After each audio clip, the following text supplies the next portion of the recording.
Sometimes when I make these videos, I really don't even know what I want to talk about. And this is one of those videos. But the first thing that came to my mind was this summer. So I think I should talk a little bit about the summer. So this summer, I will be interning at PwC Tax Division, the largest tax division in the world. And for one, I'm very excited. For two, the second thing that it's kind of a question in the air is housing. Do I or do I not get housing in the city? That's kind of the big question. Number one, there's the cost factor, but then number two, there's kind of that freedom factor.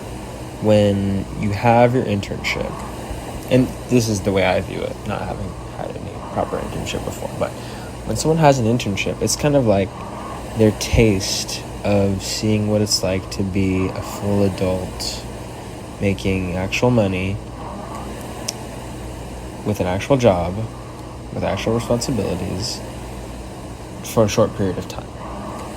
And you can kind of get a feel for the firm, see if that's the line of work that you want to do, and kind of solidify that this is right for you. It's kind of like I see it as your final bit of being a kid until you actually start working for real and start being more of an adult. So I don't really consider full-time college students adults. But anyways, that's a topic for another video. So given that this is what I believe about internships, it's your first time to be an adult, you get to see what it's like, I think that it's fair, reasonable, whatever word you want to use, to have your own housing for the 2-month-long internship. And I am leaning on the side of, if I can find housing, then I'm going to try and do it.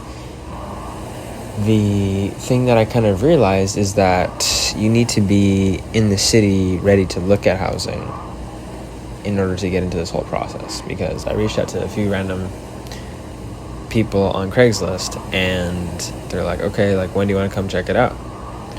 And I'm there well, I'm not even in LA right now, so I really can't check it out. And so I think I might have to figure all this out